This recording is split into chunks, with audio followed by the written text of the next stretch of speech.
Tackle Junkies, what's going on, everyone? Really appreciate you guys and gals for clicking on the video. Here's my dude, Fat Stacks, Big Mike.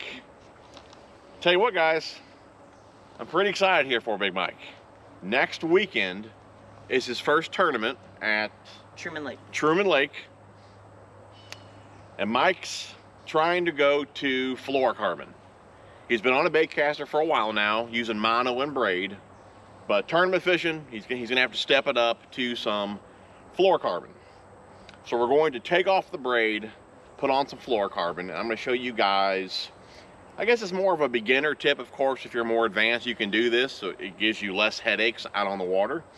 But for a guy that's just starting with fluorocarbon, I do feel this is a pretty important, thing to do.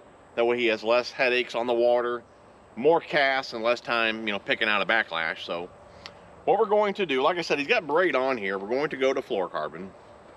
But what I'm going to have him do is make the longest cast that he can. And we have, this is a 7.3 rod. This is a frog on here, like a half-ounce frog. So I know he can get a really good cast with this length and that lure weight. So I'm going to have him make the longest cast that he can. And then I'm going to pull out like another additional, like 10 yards or so. What's left on the spool is going to be basically filler. It's backing. That way you're not wasting a lot of your fluorocarbon. If you were to drain or empty this spool and fill it all the way up with fluorocarbon, well, the bottom like 40–50% you're not even using. It's just filler, just backing. So that's why we're going to leave the braid on here.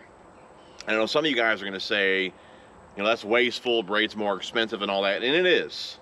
But braid is going to actually allow him to cast a bit further as well. Braid's lighter.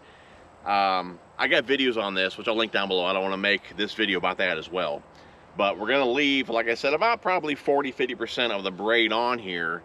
Go ahead and attach the fluorocarbon to it.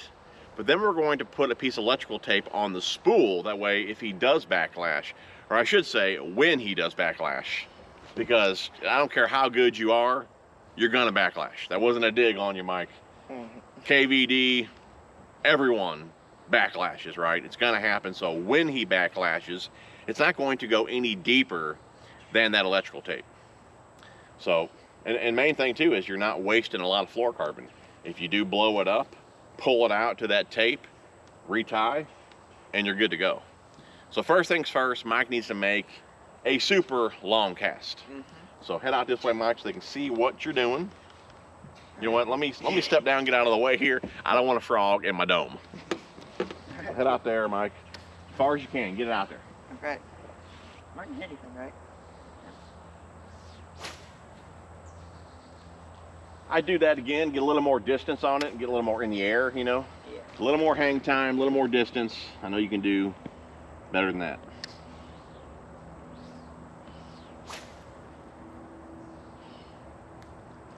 That's fine. Good? Try one more. Maybe I should make the cast, or I'll just pull out maybe 20 yards, just to be safe. Yeah. And the reason I'm having him make his longest cast, because I mean, typically when you're fishing, if you're cruising the banks or wherever, you're not trying to make the longest cast that you can. Yeah, probably an average cast might be, 30 yards or so.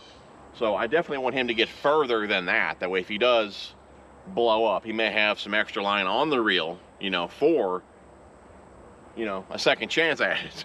But like I said, that's why we're going to pull out even more. That way I know he's got more than enough, good fluorocarbon on the spool there. So move over. Let's try this again.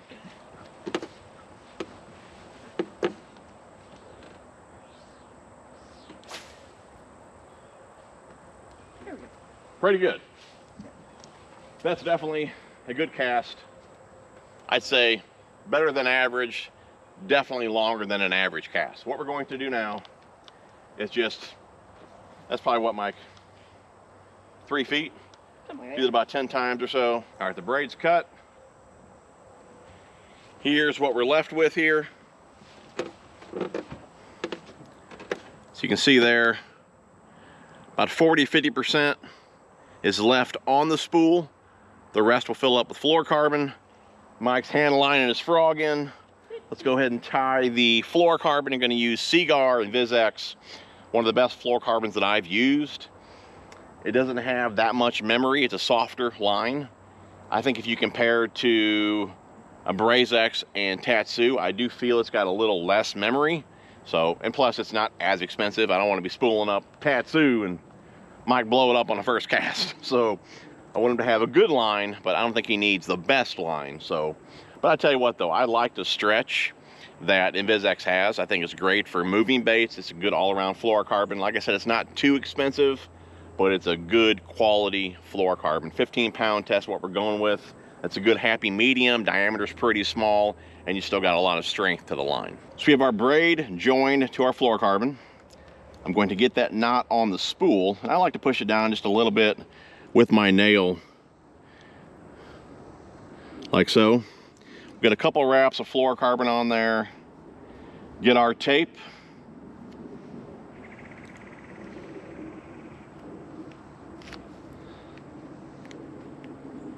Like so, Mike.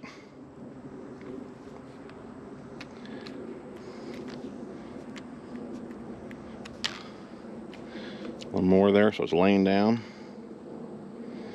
Okay. Now that is the furthest you're going to backlash to. And with the line coming off the top of the spool,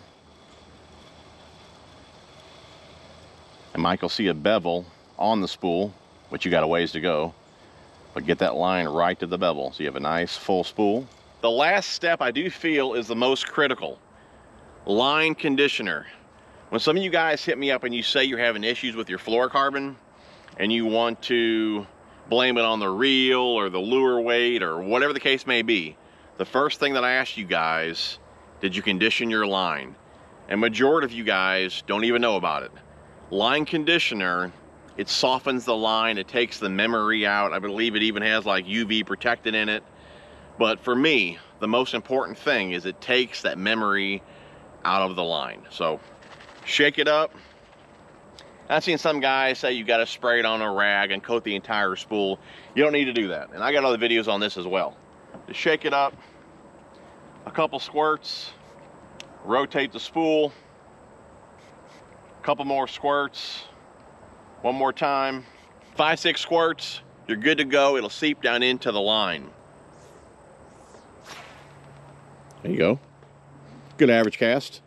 And I can tell you more than enough line on the spool there. I'm going to make a long cast now, and you guys can see how much line is left on the spool.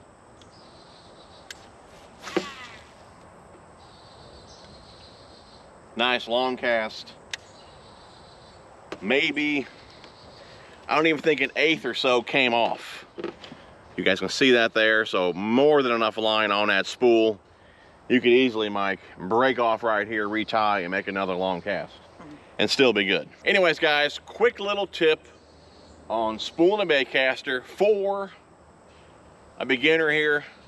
I know he's not a beginner on the baitcaster, but first time with fluorocarbon can be a bit intimidating, but do this little hack and you'll be glad you did. Let's put that on a shirt. Hack it. Glad you... I don't know. We're out. Wish Mike luck on his tournament. Love you guys. We will see you guys on the next one. Bye.